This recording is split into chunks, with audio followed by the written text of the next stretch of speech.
Muy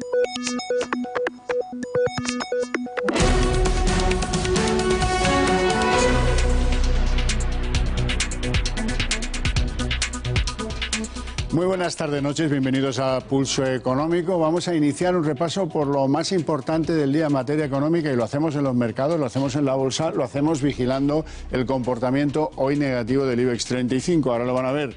Bueno, pues el contagio de los peligros asiáticos más los bancos que no inspiran precisamente confianza, y esto ha sido mucho peor, al cierre determinan una caída del 0,49% abajo y un cierre en 9.611,30. Por los pelos mantenemos el 9.600.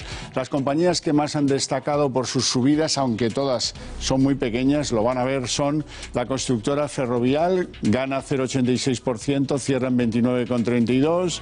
La tecnológica Indra, que gana 0,72% y cierra en 11,24. Y la compañía de servicios tecnológicos Cellnex, que gana 0,49% y al cierre marca 42,84. Las tres compañías que hoy se caracterizan por sus bajas son, en primer lugar, CaixaBank, que hoy pierde nada más y nada menos que 3,11 y cierra en 2,71. En segundo lugar, otra empresa del mismo sector, del sector bancario, Bankia. Bankia pierde 2,82% y cierra en 1,72. Y por último, la holding de Iberia y de Vueling, IAG, que en la sesión pierde 2,80% y cierra en 7,49. Respecto a los fundamentales de la economía española, no hay cambios. Seguimos esperando el tercer trimestre del 2019. Vale el cierre hasta el tercer trimestre, aportación 0,4% al crecimiento del Producto Interior Bruto. La inflación, el IPC, tenemos ya datos de diciembre, completan el año con un 0,8% de aumento de los precios. El paro también nos falta el mes de diciembre, pero hasta noviembre afectaba al 13,92% de la población activa, y el Euribor, que acumula un promedio de 12 meses de menos 0,248, una maravilla. Vamos ya con los temas, nos alejamos de los números y vamos con los temas que van a componer lo esencial de nuestra tertulia, la barandilla. El IBEX, presionado por las caídas en Asia y con la banca en nítido retroceso, se queda raspando los 9.600. Y noticias de Asia. El yuan, la moneda china, registra caídas de hasta el 0,70% frente al dólar, las mayores desde agosto, y también caídas en las bolsas chinas y coreana. Los efectos de ese virus, el coronavirus, que ya está declarado como una emergencia sanitaria y que ha causado centenares de muertes en China. Por cierto, hablando de China, el pacto entre el gobierno de Donald Trump y el gobierno chino amenaza 2.700 millones de exportaciones españolas a China, el 43% de lo que es capaz de comprarle China a España. Datos de exportaciones. Según los datos de noviembre, el déficit comercial baja un 2,3%, se sitúa en 29.886 millones de euros, con récord, eso sí, de exportaciones que parece que finalmente a finales de año han despertado. El gobierno ha decidido hoy cumplir su promesa y ha aprobado una subida del 2% a los funcionarios que tendrá vigencia desde el pasado 1 de enero. Así es que por ese lado los funcionarios estarán más contentos que hasta ahora. Hablaremos del Banco Santander porque Credit Suisse le da un potencial del 23%. Veremos a ver qué le parece a nuestros analistas. En la bolsa tengo que contarles que Mediaset, Enagas y Bankia son los líderes del IBEX si se mide la cosa por sus dividendos. Por cierto, hablando de empresas tecnológicas, Apple, Google y Amazon le han pedido cita a Sánchez en su visita a Davos. Suponemos que para leerle la cartilla sobre lo que no esperan que haga. Ya veremos. La demanda de hipotecas sufre su mayor caída desde 2013 por las malas expectativas y por los cambios regulatorios que sufren las viviendas en nuestro país. Y el mercado laboral español, que no encuentra sitio para 5.400.000 personas. Esa es la cruda realidad. Por cierto, una buena noticia, por acabar las que hemos señalado como importantes en el día de hoy. El Tribunal Internacional de Comercio de Estados Unidos contradice la decisión anterior del Departamento de Comercio de aquel país que imponía aranceles del 35% a las importaciones de aceitunas negras de mesa españolas. Esto funcionaba así desde agosto del 18 y después de lo dicho por el Tribunal Internacional del Comercio estadounidense, parece que sale el sol para los que producen aceitunas negras de mesa en nuestro país. Sin más, ya les presento a nuestros invitados en Pulso Económico esta tarde. Don Álvaro Climent, asesor independiente, ¿qué tal? Muy buenas tardes. Buenas tardes, ¿todo bien? Don José Luis Fernández Santillana, placer enorme. ¿Cómo le va? Muy bien. Jefe de estudios del sindicato USO. Bien. Bien, bueno, pues empezamos analizando un poco el mercado. Claro, a mí es que casi me da la risa si les cuento a los espectadores que todo lo que pasa en el IBEX se debe a un virus en una zona que está casi en el centro de la moneda, lo que sería el agujero de las monedas de 50 céntimos de antes, de la China. La China interior, pero muy interior, lejana de Pekín, de la costa, de las ciudades activas y con rascacielos. Bueno, pues ahí se declara una emergencia sanitaria, chico, y ¿tan importante es esa emergencia sanitaria? Bueno, es decir, esto nos recuerda el año 2003 con la gripe aviar. Es decir, no hay que olvidarse que el impacto tanto en el comercio, el turismo y en la economía china fueron relevantes. Y de hecho, creo que los primeros sectores que se han visto impactados han sido precisamente aerolíneas, ha sido todo lo que está afectado al lujo, sobre todo las compañías francesas, todo lo que es transporte, comercio y turismo. Con lo cual, bueno, de alguna manera ya se está descontando un escenario que ya hemos vivido y que la gente, bueno, pues tiene memoria y se acuerda de ello. Es más o menos importante, hombre, empieza este fin de semana la celebración del año lunar, que eso también tenía muchos, digamos, movimiento interno, de vuelos internos que se están cancelando, de un gasto que se esperaba en un momento determinado que ayudase a la economía china en el principio del año y que probablemente pues no va a ser tan importante como parecía. Bueno, volveremos a eso y a las principales empresas que pierden terreno en el IBEX 35 hoy, que seguramente a muchos de nuestros espectadores les interesa mucho más. Pero bueno, yo tengo que preguntarles a propósito de la gripe, esta detectada, la coronavirus o el coronavirus, según lo prefieran unos, lo he leído de las dos formas. Esto está condicionando muchas cosas. Por ejemplo, un bajonazo de la cotización o del intercambio del yuan, la moneda china, con el dólar. Otro bajonazo en las bolsas china y coreana. Que, en fin, sí, ha habido una víctima en Corea, pero bueno, estuvo en China y se pudo haber contaminado. Muchos de los signos de esta epidemia son tan fáciles de confundir con otras cosas que a buen seguro, pues al final habrá muchos que no tenían la infección del coronavirus y a lo mejor hay otros que sí la tenían y los han mandado a reproducirlo por sus calles. Pero bueno, en cualquier caso, repercusiones de esto de la gripe. Bueno, yo creo que tiene que ver con todo ese ámbito, ¿no? Es decir, en la medida que la gente se va a mover con el nuevo año lunar, es decir, los riesgos de contagio son muy altos, es una enfermedad que parece que es mortal y son unos efectos de una neumonía muy potente, ¿no? Es decir, es lo que está pasando. Con lo cual yo creo que todo lo que tiene que ver con ese entorno productivo se resiente y todo lo que tiene que ver precisamente con el intercambio de moneda, ¿no? Oiga, si los turistas americanos van con el dólar, pues hombre, si bajamos un poquito ese deprecio de la moneda, a lo mejor se animan, ¿no? Y ponen un poquito en riesgo su salud, pero la gente no lo va a hacer, ¿no? Con lo cual yo creo que, además, teniendo en cuenta que China, su gran hándicap es la demanda interna. Es decir, que el problema es de cómo crecer su economía a partir de la demanda interna. Y esto también resiente en la medida que impide el movimiento de la gente en esta época que es muy buena precisamente para el comercio interior. Bueno, bien. Dábamos cuenta estos días atrás del acuerdo sobre la guerra comercial, los aranceles, la historia de Donald Trump con el gobierno chino, esta bronca que ha durado 18 meses y que no ha terminado todavía. Pero esa bronca, ya insinuábamos el otro día que si tenía un pagano, ese pagano era Europa. Europa no ha llegado a ningún acuerdo ni con los unos ni con los otros. Europa está sin que nadie la gobierne. Eso es lo que más o menos sosteníamos aquí. Hoy traigo datos. El pacto entre Estados Unidos y China amenaza concretamente a 2.700 millones de exportaciones made in Spain españolas. El 43% de lo que China nos compra está en riesgo. Porque, bueno, pues porque ahora, como tienen una obligación de comprarle a Estados Unidos por valor de 200.000 millones, pues ya harán los chinos por anular pedidos a algunos de los proveedores habituales, entre los cuales está España, y los especialistas estiman que 2.700 millones de exportaciones nuestras a China están en el aire y muchos de ellos pues no van a ser. No, está claro, es decir, el efecto de sustitución se va a producir, es decir, el mercado europeo, no nos olvidemos que las exportaciones al mercado chino son de casi 210.000 millones, contra las de Estados Unidos, que eran de 140.000. Si ahora obligamos a China a comprar 200.000 millones, es evidente que de algún mercado los tiene que sacar.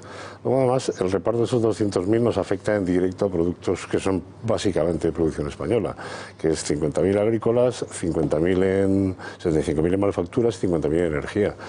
De los 2.700 que has comentado, básicamente nuestra exportación principal es carne de cerdo, cobre y derivados y todos los componentes del automóvil, con lo cual solamente eso ya es un 43% del total de los 6.000 que tenemos de negocio con China. Está claro que no solamente España se ve perjudicada, sino toda la Unión Europea en su conjunto.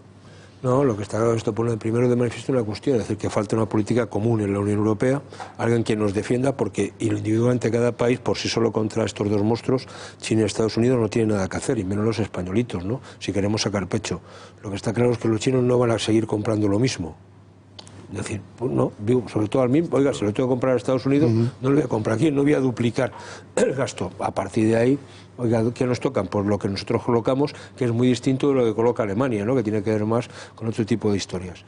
Yo creo que la principal causa de este asunto es que vamos a perder nuestras exportaciones, fundamentalmente el sector del automóvil, que me parece que es clave, al cual se le está pegando muy duro últimamente, ¿no?, con lo cual yo mucho me temo que 2020 va a ser un año muy duro para este sector en nuestro país, ¿eh?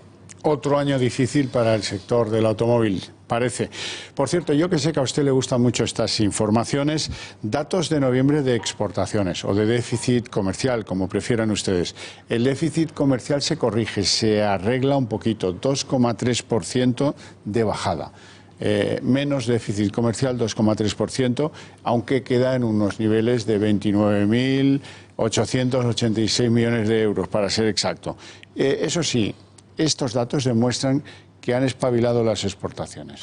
Hombre, cuando no puedes colocar dentro, te buscas siempre el mercado fuera, ¿no?, y algunos especialmente. De todas maneras, no, digo, más allá que el último trimestre ya han pegado un pequeño arreón, en general el mundo de la exportación durante 2019 no ha sido especialmente brillante. Hemos perdido el fuelle que teníamos, que fue uno de los elementos dinamizadores de la recuperación económica.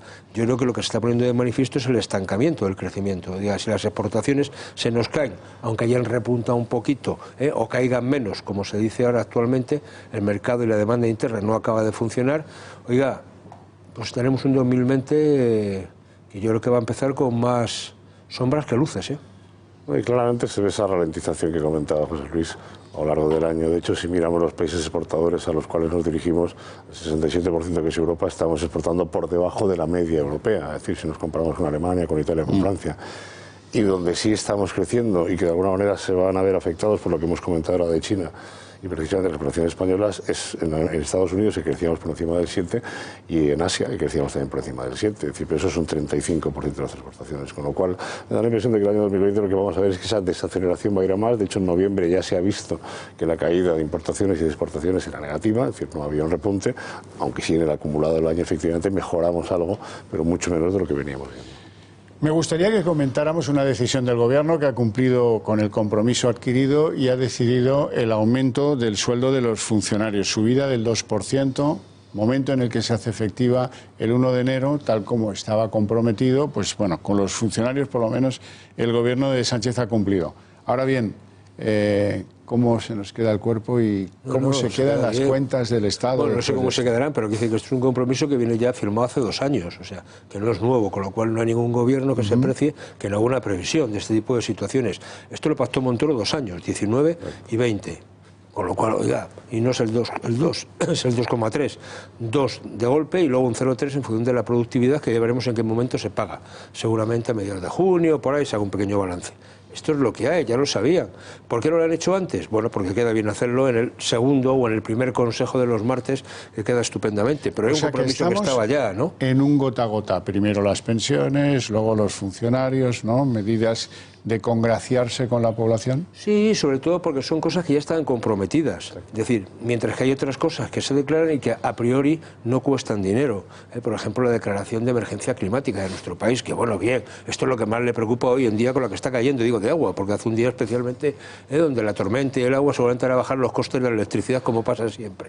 Oiga, esto no es de recibo. Yo creo que vamos a asistir a muchos consejos de ministros con mucha declaración y muy poco contenido económico, porque no hay de dónde sacarlo. Yo creo que la prueba de fuego va a estar en los presupuestos, es decir, Lo que ha comentado José Luis es algo comprometido, es algo que ya se conocía, es decir, ponerte una medalla que no es tuya, evidentemente no tiene sentido. Bueno, A ver, se pone... puedes aprovechar, pero que ya Vamos. el que tenga un poquito de memoria sabrá que esto ya está aprobado por Montoro, con lo cual no tiene ningún mérito. El mérito va a ser precisamente la negociación de presupuestos. Realmente Bruselas ya les ha dicho cuando han intentado negociar el objetivo de déficit, es decir, mándame primero los presupuestos y luego hablamos del déficit, cuando el gobierno se sigue empeñando en intentar conseguir esa laxitud en el objetivo de este año. Con lo cual me da la impresión de que lo de los presupuestos no va a ser tan sencillo como en un principio Pedro Sánchez se prometía. Sobre todo si recordamos el órdago emitido por Oriol Junqueras desde la cárcel este fin de semana en una entrevista en un medio de comunicación bastante conocido, donde dijo, si quieren presupuestos, si no, no. Tendrán que hacer concesiones en dos materias: la libertad de los presos que están por el golpe en la cárcel y, dos, el referéndum que permita la autodeterminación de Cataluña. O sea que vamos, que lo que les han dado hasta ahora es un ticket para entrar en el sorteo. Nada más que eso. Exacto. Y ahora veremos si les toca el osito piloto, o si no, pues no habrá. Yo creo que hoy también de alguna manera han dado el pistoletazo de salida a la confección de los presupuestos. Es decir, que ahora tienen que empezar a fijar el techo de gasto y eso tiene que ver con esa negociación con Bruselas.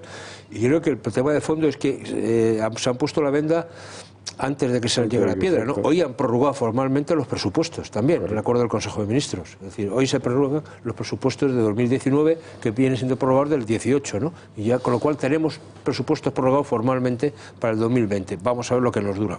Bueno, lo que pasa es que eso pues tampoco tiene mayor trascendencia si se llegará a un planteamiento de presupuestos nuevos, currados, aprobados, y en fin, que eso ya es decir y 135 de la Constitución. Volvamos a la bolsa, porque hemos hablado del efecto que ha tenido lo del virus este chino, pero no hemos hablado del virus que sufren y padecen los bancos en la bolsa española. Por ejemplo, hoy lidera las caídas de la bolsa española CaixaBank, con una especial fiereza. Ayer subía CaixaBank, no ha llevado una mala semana, pero hoy alguien ha decidido el castigo a CaixaBank y yo les pregunto a ambos si saben el porqué. Bueno, salía una noticia que yo creo que les impacta y que ya se conocía. CaixaBank, desde que compró BPI, indirectamente controla un banco en Angola. Banco Portugués de Investimentos. Banco Portugués de Investimento.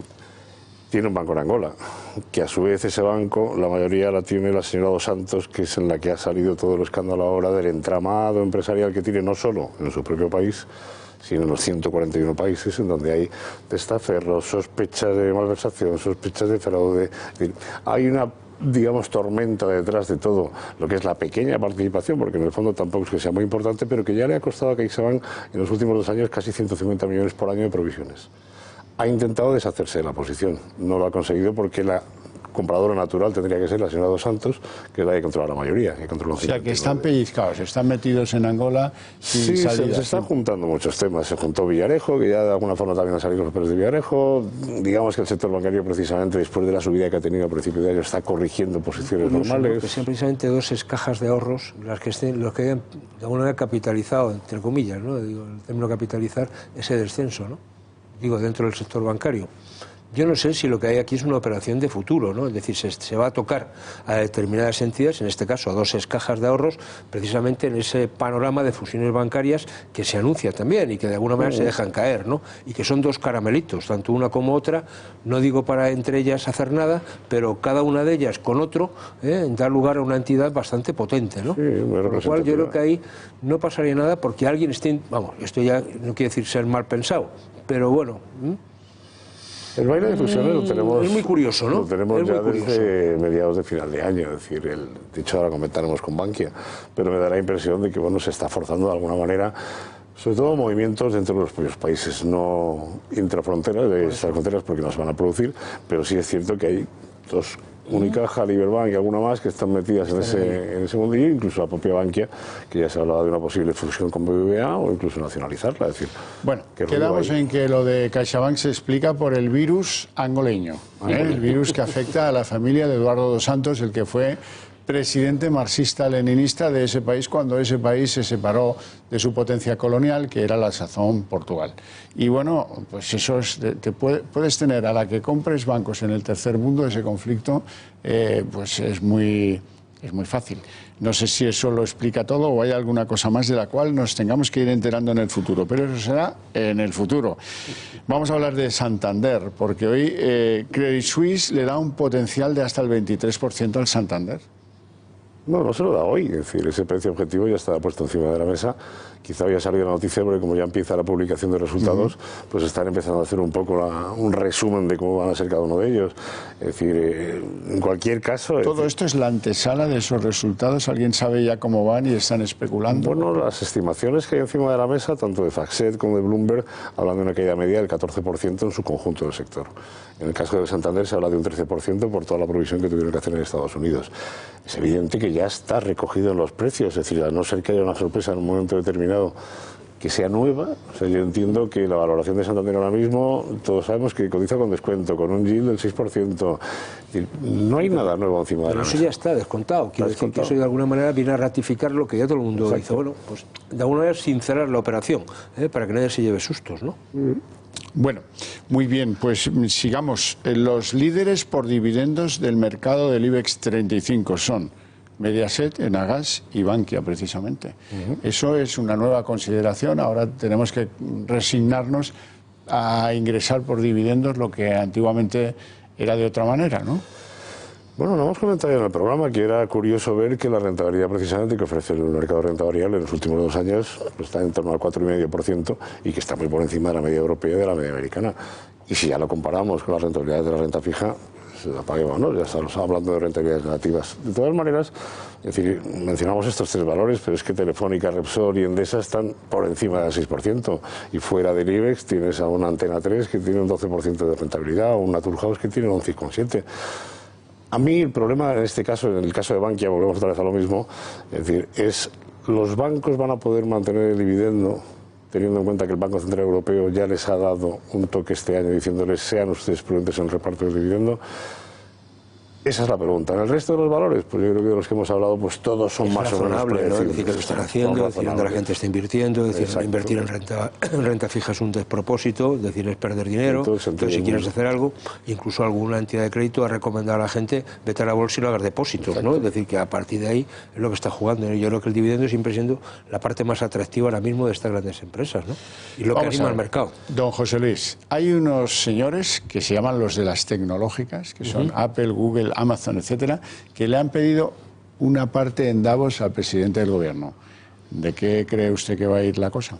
Bueno, pues de impuestos sí, impuesto no, tasa Google sí, tasa Google no. Es decir, van a decirle, oiga, hasta aquí, ¿no? Y hasta aquí y dónde, ¿no? Lo que está claro es que, vamos a ver, yo creo que también hay que ser consciente, o esto se regula en el conjunto de la Unión Europea o va a haber un bollo. Más allá de que la ministra Calviño salga diciendo que si no, nosotros lo haremos, lo dejaremos de hacer. Oiga, si esta gente se te va y te hace un roto, ¿no? Y yo creo que todo el desarrollo tecnológico que estas compañías van a liderar, que es el desarrollo a partir del 5G y todo lo que es la potencia de las comunicaciones, el intercambio de datos, hombre, o las tienes contentas o te hacen un roto. Y por tanto, a partir de ahí, cualquier gobierno aconseja el ser un poquito, mejor. Vamos a llevarnos bien, vamos a entendernos, ¿no? Yo creo que al margen de que se hable de la tasa Google, que ya lo hemos visto también en la negociación con Francia, me da la impresión de que es un poco lo que comentaba el otro día el CEO de Merlin, Ismael Clemente, que decía que inversores americanos se le están acercando para decirle que en aquellos países donde aparece un gobierno que tiene la bandera comunista sentada dentro del Consejo de Ministros, no quieren invertir. Me da la impresión de lo que quieren estos señores, igual que el resto de inversores que van a asistir a la ponencia que va a hacer Pedro Sánchez, es saber de qué va este gobierno. Es decir, al final, hacia dónde va, qué sentido tiene esta declaración de este gobierno y cuáles van a ser las implicaciones económicas, porque ya conocemos todas las decisiones de estos grandes inversores, como hizo Google en su momento cuando le han tocado las narices en Europa con el tema de la tasa Google, cogido y se ha ido a tributar a Estados Unidos. Es decir, nos podemos encontrar con decisiones en donde, en el caso español, lo comentábamos en algún programa, las participaciones de fondos americanos en muchas de las compañías del IBEX están muy por encima del 3% en el caso de BlackRock y muy por encima del 5% en algún caso adicional, como puede ser Vanguard o como puede ser alguna más. Es decir, cuidado con lo que hacemos. Hoy hemos visto una cosa extraordinaria y pocas veces lo vemos o estamos acostumbrados a verlo, y es que un empresario, en este caso Gabriel Escarrer, el hombre que ahora mismo es el presidente de Exceltur, que es una de las patronales importantes del mundo del turismo, le ha dicho a Pedro Sánchez sentado a 2 metros, oye, vamos a ver, presidente, ten mucho cuidado. ¿Por qué? Porque como derogue la reforma laboral, vas a producir mucho desempleo en este sector. Hablaba de lo que conoce, del sector turístico, porque aquí hay mucha gente no muy cualificada, con unos salarios no muy altos, y como eches por tierra la reforma laboral o como vuelvas a reproducir el aumento del salario mínimo interprofesional, aquí, en el sector turístico, se van a perder muchísimos empleos. Se lo ha dicho a la cara.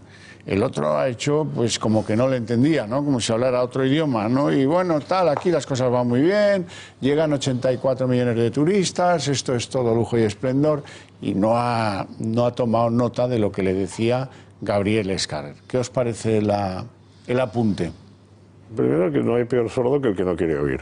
Sí, eso sí. Luego, el señor Escarrer se caracteriza por no morderse la lengua, es decir, no en esta ocasión, sino en muchas otras ocasiones. Y segundo, no creo que sea solamente el señor Escarrer, yo creo que ya hemos visto muchos avisos por parte del Banco de España, por parte del BBVA Research, por todos muchos, digamos, servicios de estudios que han puesto la cifra en 45.000 empleos perdidos el año pasado y que alguno habla ya de más de 105.000 este año.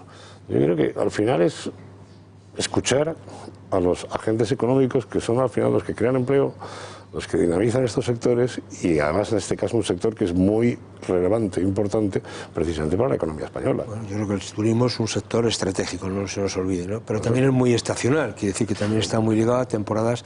El otro día, fijaros, un dato que me llamó mucho la atención, digo, en las contrataciones iniciales, por ejemplo, de los sitios donde más se hacen es en Baleares, curiosamente, que está muy ligado a estos servicios. También eso quiere decir que Baleares, por ejemplo, es la comunidad autónoma que tiene el mayor índice de contratados fijos discontinuos, que está muy ligado precisamente a la estacionalidad. Oiga, o usted conoce lo que hay, o si no puede meter la pata, ¿no? Entonces yo creo que hay que, esto de la reforma o de derogar la reforma laboral, ¿cuál? O sea, porque esto de la amnesia o de la memoria selectiva, exacto, como queramos verlo, es muy curiosa. Oiga, es que yo he salido a 2 huelgas generales por la reforma que hizo el señor Zapatero y la reforma que hizo el señor Rajoy, por las dos. Entonces, que no se nos olvide que lo que hay que darle a este país es estabilidad en el empleo. Y empleo, el término estabilidad y salarios dignos. Yo creo que no hay ninguna cuestión empírica que subidas del salario mínimo razonables impliquen desempleo. Bueno, no la última, que fue en enero de ahora hace un año, ha costado unos 50.000, 60.000 empleos. Que eso no está nada claro, salvo por el tema de la economía. Sí, quiero decir, pero eso están ligados a un tema muy concreto, que es la economía sumergida. No tenemos tiempo para más, tenemos que dejarlo aquí. Yo les espero mañana a las 8 para otro trepidante pulso económico. Gracias.